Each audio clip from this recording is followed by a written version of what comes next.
रामजी बाबूजी की। सम्मानित मंच और मंच के सामने विराजमान हमारा युवा भाइयों और पिता तुल्य बुजुर्गों,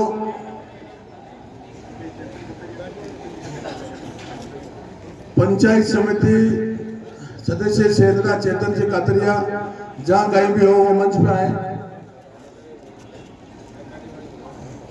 तो आज एक बड़ी आम सभा में, विशाल आम सभा में आप सब पधारिया और भाई अविनाश जी को और सब जोश बढ़ायो ये वास्ते बड़ी आप सब जनता रो मैं हार्दिक हार्दिक धन्यवाद याद करूं। भाइयों वो चुनाव जहां अर्जित बना बतायो कि कोई साधारण चुनाव नहीं है और वाक्य में ही साधारण चुनाव नहीं है। इस चुनाव रे मायने कई मैं गिर माते व्यक्तिगत कटास नहीं करूं पर कई अपना एड़ा भाई लोग है जानो मैं क्या बोलूं कि आज जो एक महीना पहले जब टिकट की घोषणा नहीं हुई और टिकट के वास्ते सभी दावेदार आप अपनी दावेदारी कर रिया, मैं भी मारी गाने वो छोटी सी दावेदारी करी क्या भाई साहब मैं भी एक पार्टी का कार्यकर्ता हूं और मने अगर पार्टी उचित समझे तो उम्मीदवार बनावे तो मैं भी जनता की सेवा करूं। ऊपर केंद्रीय नेतृत्व और प्रदेश नेतृत्व सब कुछ जांच और परख लोग कहता है कि तो अविनाश जी को टिकट मिलेगी होनी चाहिए मैदान गारंटी के गारंटी जान अशोक जी गहलोत गारंटी देवे जान भी गारंटी देता कि आप मैदान गारंटी दोगे अविनाश जी ने नहीं मिले चाहिए कि नहीं मिल जाए। पर भाइयों आप लोगों का प्यार प्रेम और आशीर्वाद जनता का जितने भी यहाँ पर पार्टी के द्वारा सर्वे कराए गए उनमें एक नंबर भाई अविनाश जी गहलोत का रहा। पार्टी ने जो टिकट दिया है सोच समझ कर दिया है।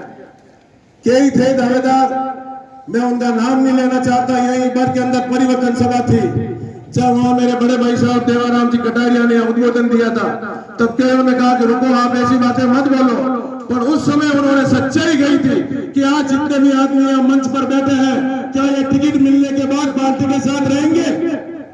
लोगों ने उनका विरोध किया कि बात कहना नहीं चाहिए, पर उन्होंने उस समय सच्चाई बयान की थी।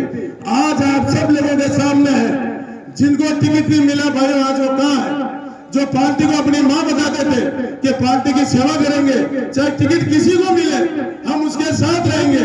तो आज मैं आप सबसे पूछना चाहता हूं कि वो आज कहाँ है, कहाँ है। झूठे यहाँ वादे कर रहे थे, बड़ी बड़ी भाषाएं कर रहे थे मंच में, पार्टी हमारे लिए सब कुछ है, पार्टी के लिए ये करेंगे वो करेंगे। और यहाँ जो अपने पत्रकार महोदय है बड़े भाई साहब आई भी खान जी, उन्होंने सभी दावेदारों का इससे पहले भी इंटरव्यू लिया था तो उनसे एक ही सवाल किया था कि अगर आपको टिकट नहीं मिला तो कि टिकट नहीं मिला तो पार्टी के साथ रहेंगे भाई साहब, पार्टी की सेवा करेंगे, पार्टी हमारी माँ है। तो आज जो पार्टी की माँ और पार्टी की सेवा बताने वाले वो कहाँ है, आज किस जगह खड़े हैं, वो सनातन धर्म की दुआई देते हैं। मैं उनसे पूछना चाहता हूँ कि आप सनातन के अगर होते तो सनातन के अंदर इस भगवा के 2 टुकड़े नहीं करते। कई भाई ऐसे मिलते हैं कि साहब ये जीतने के बाद भारतीय जनता पार्टी के अंदर आएंगे।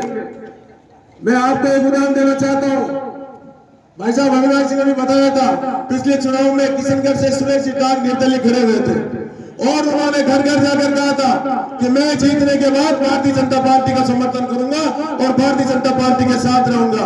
भाइयों आपको याद होगा राज्यसभा चुनाव के अंदर जब उनके वोट की आवश्यकता पड़ी तो वो किस तरफ थे, क्या वो भारतीय जनता पार्टी की तरफ आए, नहीं आए, वो कांग्रेस पार्टी की तरफ गए। तो आज इनके ऊपर क्या विश्वास किया जाए, क्या विश्वास किया जाए।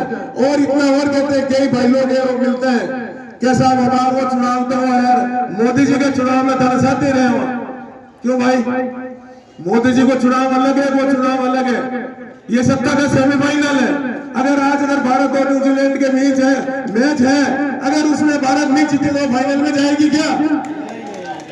तो मैं आपसे पूछना चाहता हूं कि अगर भाई अविनाश जी को अगर अपन जिताएंगे, जो 5 राज्यों में चुनाव हो रहा है, एक हवा बनती है, हवाओं से चुनाव जीते जाते हैं। अगर 5 राज्यों में राजस्थान में सरकार नहीं आई तो ये आगे जाके मोदी जी की सरकार के ऊपर इसका असर पड़ेगा।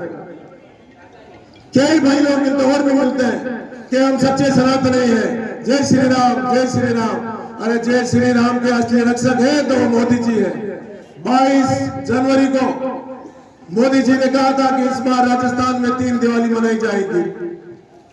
एक दिवाली तो 12 को गई, एक 3 को आएगी और एक 22 तारीख को आएगी, 22 जनवरी को। और भाई साहब अविनाश जी ने वादा किया कि मैं चुनाव जीतने के बाद आप सभी को, जो भी जनता राम मंदिर के वहां चलनी चाहेगी, जनता के दर्शन करना चाहेगी, कि मैं खुद मेरे खर्चे से आपको राम जी के दर्शन कराने।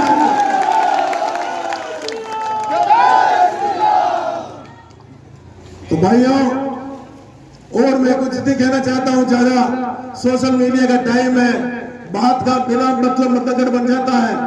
कहते क्या है, कोई अपने ऊपर ले लेता है, तो इसका इलाज किसी के पास नहीं है, इसका इलाज किसी के पास नहीं है। आपकी सोच के ऊपर निर्भर करता है कि मोदी जी ने कहा था कि गिलास आधा खाली एक आधा भरा हुआ, तो वही बात है, जिसकी जो सोच होगी वो वैसा जवाब देगा।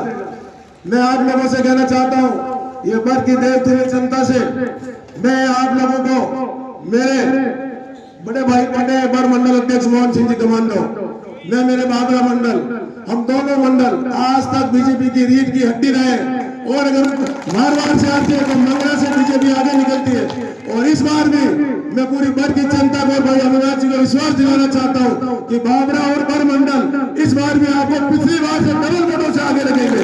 आपको चिंता करने की जरूरत नहीं है, सबको है, चुनाव है, अपने घर ब्याह है, कोई रूट जाए आप मना मान जावा कि ने एक बार मनावा कि ने 2 बार मनावा, तो भाई अगर कोई नहीं आवे तो फिर भाई हमारा बच्चों खबर नहीं रहे, वो पन्नी जे वो तमाशा देखेंगे घर में 3 तारीख को, जब बर की जनता यहाँ विजय जुलूस निकलेगा, उस समय वो अपने फैसले में पछताएंगे कि अगर उस समय नहीं जाते तो भाई आज जीव तो कहीं गुलाब जामुन लोग हल्ला पूरी नहीं आया तो थारी मर्जी, आओ तो ठीक है।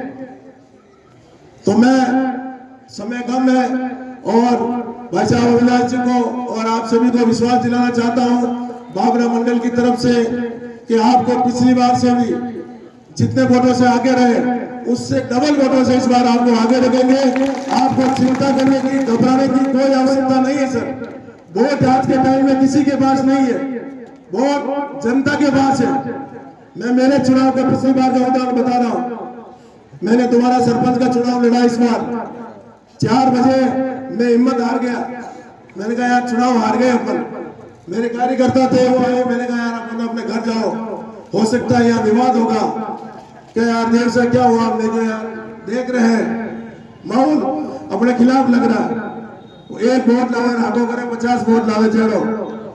तो मैं भी आत्मविश्वास मेरा भी डगमगा गया, मैंने कहा यार चुनाव हार गए। मेरे एक विशेष समर्थक थे, उनके उस समय कोविड हो रखा था, उनके घर के 8 वोट थे, तो उनको वो ड्रेस पहननी पड़ती थी उस समय, तो उन्होंने कहा ये वोट, मैंने कहा आप घर ही रहो, मैं 150-200 वोटों हार हूं, आप 8 वोटों में फर्क पड़ी, क्यों बना आ गए, क्यों क्या सही है, मैं हार रहा हूं चुनाव। भाइयों आप लोगों को बताना चाहता हूं, जो बाहर क्या माहौल दिख रहा था, पूरा गांव कह रहा था कि देवेंद्र सिंह इस बार चुनाव नहीं जीतेगा, और विश्वास दिलाता हूं आप जैसी देव तुल्य जनता ने मेरे को 300 वोटों से चुनाव जिताया। जब मतदाता अंदर जाता है तो वो सब बातें देखता है। और जाकर अब मैं हमारे माननीय राज्यसभा सांसद महोदय श्रीमान घनश्याम जी तिवारी साहब बना रहे हैं, इनका एक बार जोरदार तालियों के साथ स्वागत किया जाए। जय श्री राम, जय श्री राम।